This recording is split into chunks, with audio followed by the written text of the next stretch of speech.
Opa, como se diz a meninada, né? Opa, tudo bem com você? Como estão as coisas? Olha eu aqui de novo, Hernani Freitas. Vamos conversar um pouquinho, sempre falando sobre história, sobre assuntos que nos interessam, assunto que ajuda a gente a crescer no conhecimento, e conhecimento abre as portas de todos os horizontes, né? Não esqueço dessa frase que uma professora minha dizia lá no ensino fundamental, a professora Dona Darcy Barros Rodrigues, né? Nunca me esqueço dela dizer: o conhecimento é a chave que abre as portas, ou a porta para todos os horizontes, né? No meu reconhecimento aí a todos os educadores, a todos os professores, a todos aqueles que não medem esforços para levar o conhecimento a cada dia, né? Conhecimento nunca é demais. Conhecimento sempre abre as portas. Então vamos abrir as portas, vamos conversar um pouquinho, vamos falar um pouquinho agora sobre Revolução Industrial, né? Já deve ter algum vídeo aí no meu canal, mas como diz aí, como eu disse, sempre tem alguma coisa a mais para esclarecer, sempre tem alguma coisa a mais para acrescentar, né? E você que se interessa, pesquise mais, busque mais conhecimento, né? Não fique esperando o conhecimento bater sua porta, não, né? Bata na porta do conhecimento e adentre para essa casa que é muito ampla e tem muitos corredores, muito viés, e vai te ajudar bastante a refletir bastante, né? O conhecimento é a única coisa que ninguém pode tirar de você, né? Atualmente as relações de trabalho as formas de produção, as mudanças são muito rápidas, vem acontecendo muito rapidamente com as tecnologias, né? Há quem diga que estamos vivendo a terceira revolução industrial. Pode ser que seja a terceira, daqui a pouquinho a quarta, e assim nós vamos vivendo períodos em que nós temos que nos adaptar, né? Nós temos que nos adaptar rapidamente, principalmente nessa era da informação, nessa era da tecnologia, né? Primeiro nós vamos falar do pioneirismo inglês, né? Por que o pioneirismo inglês? Na Inglaterra do século XVIII surgiu uma nova forma de produzir as mercadorias, né? Que utilizava as máquinas e empregava trabalhadores assalariados. Então esse processo iniciado na Inglaterra, um processo social, econômico e de culturas que um acaba influenciando o outro, é chamado de Revolução Industrial, tá? A partir do século XIX, as transformações se espalham por outros países do mundo, mas é a Inglaterra que vai dar o pontapé inicial, a Inglaterra que é a grande líder desse momento, né? E que vai ser aí uma grande potência, vai ser a maior potência até que os Estados Unidos, que foi, né, sido colonizado, as 13 colônias colonizadas pelos ingleses, vai tomar a dianteira, né? Então, por que a Inglaterra? A Inglaterra tem um cenário propício para as riquezas. No século XVI a XVIII, os ingleses acumularam muito capital de exploração das colônias, né? A exploração colonial e a expansão do comércio manufaturado, mercado na África, e na Ásia e na América também. A exploração das colônias dá para a gente perceber no nosso dia a dia, porque hoje qual é a língua mais falada? Qual é a língua mais falada? Se você souber falar inglês, você sobrevive em qualquer parte do mundo. Então esse inglês, é lógico que esse inglês tem vários viés, mas esse inglês é a língua imposta pelos ingleses, pela Inglaterra naquele período, né? A abundância de mão de obra nesse período, a população das cidades cresceu devido à migração dos camponeses, né? O chamado êxodo rural. Os camponeses saem da zona rural e vão para as cidades em busca de melhorias, em busca de trabalho assalariado nas empresas. Até porque a Inglaterra também é a primeira a abolir a escravidão, para voltar-se para o trabalho assalariado, né? A Inglaterra até pressiona o Brasil em 1850, 1800 alguma coisa, mas esse é assunto para um outro momento. Na Inglaterra também existia uma grande disponibilidade de recursos naturais, né? Por exemplo, jazidas de ferro, de carvão mineral, e esses recursos foram necessários para a construção e manutenção das indústrias. A estabilidade política, né? A partir da Revolução Gloriosa de 1689, o desenvolvimento passou a ser um dos objetivos da Inglaterra.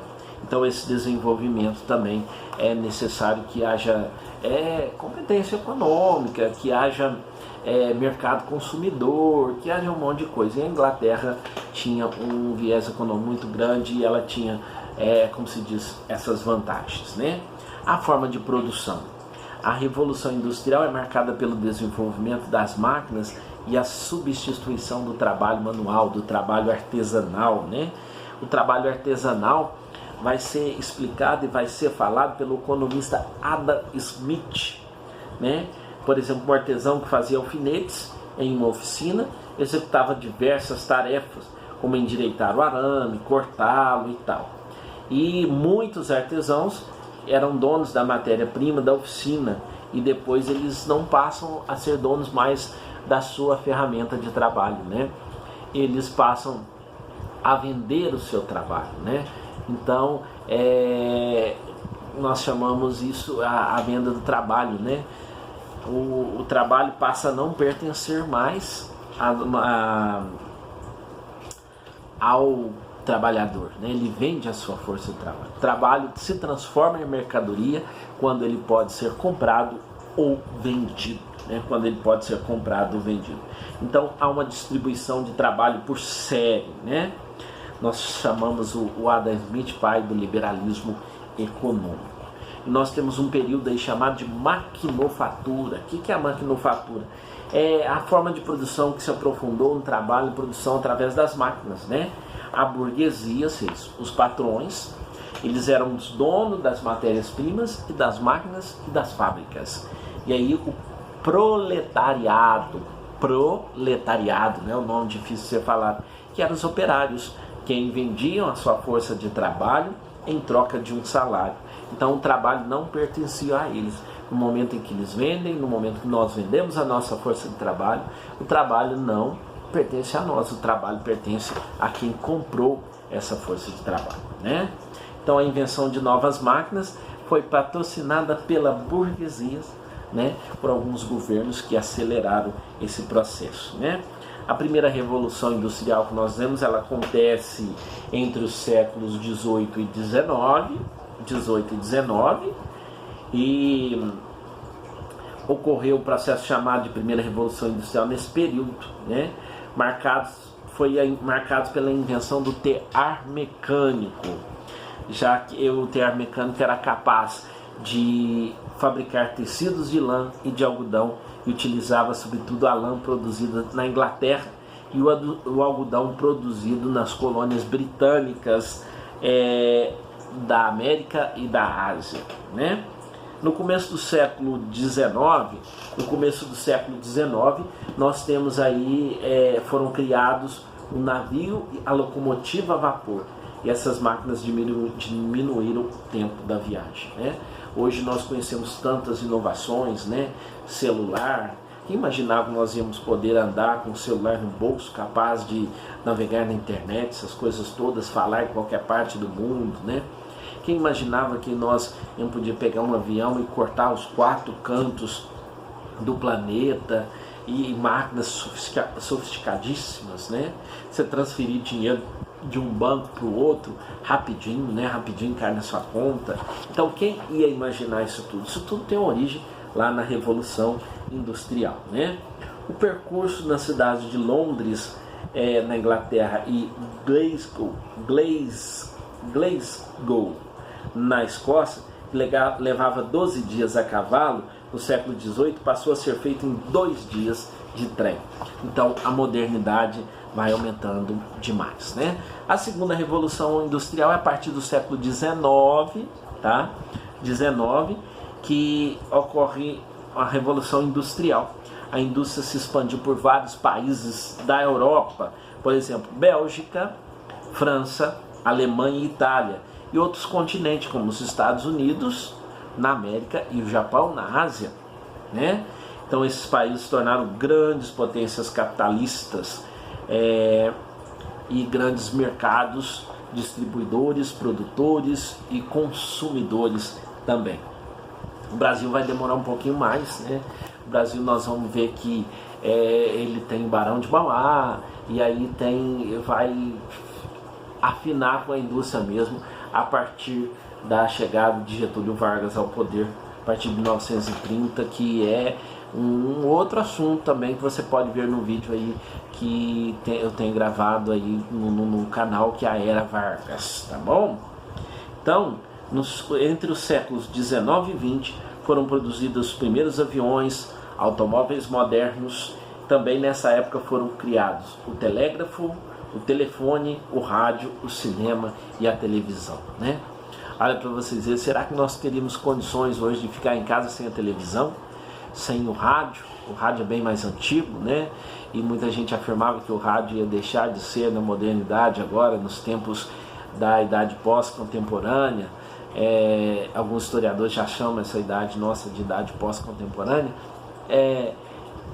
que o rádio ia deixar de existir. Então o rádio não deixou de existir. O rádio hoje é uma grande fonte de informação, e você tem aí rádio webs e muitas outras coisas, né? E a modernidade vem chegando, né? Hoje você carrega um computador, hoje você transmite informações sobre a internet, hoje as TVs transmitem de um lado do outro mundo em tempo recorde, em momentos instantâneos. Então a indústria vai crescendo e nós vamos nos adaptando a tudo isso, né? Nós temos que nos adaptar. As locomotivas e as ferrovias continuam sendo as grandes transportadoras. Hoje o Brasil é muito rodoviário, né? Então as nossas mercadorias às vezes acabam ficando um pouquinho mais caras, porque é transportado em sua grande maioria por caminhões, né? O caminhão ele transporta mais pouco, né? Enquanto as locomotivas ela carrega uma grande quantidade, ou seja, de passageiros ou mesmo de mercadorias, né? Então, ao longo do século XIX, as locomotivas executaram caminhos e permitiram que as pessoas e produtos fossem transportados rapidamente. Ao longo do século XIX foram construídas muitas ferrovias, principalmente da Inglaterra, nos Estados Unidos. Nessa época a Inglaterra fazia empréstimos, exportava materiais para a construção de estradas de ferros em várias regiões do mundo, né? Vamos ver se o Brasil vai resgatar também. Nós temos algumas ferrovias, né? Mas não são tantas. Já se fala aí numa retomada do crescimento a partir das ferrovias no Brasil. Vamos falar um pouquinho da terceira revolução industrial para não estendermos muito o nosso vídeo, né? Então, metade do século XX, nós temos aí que vem ocorrendo a terceira revolução industrial, metade do século XX para cá, né? Podemos já estar chegando na quarta. Nesse período foram desenvolvidas então novas tecnologias, por exemplo, a informática, a microeletrônica, a robótica, a engenharia genética, né? Na saúde isso é essencial, na saúde cresceu-se bastante e tudo melhorou muito mais e ajudou até a vida do homem ser um homem valorizar um pouquinho mais a vida e viver um pouco mais, né? No século XXI, os avanços tecnológicos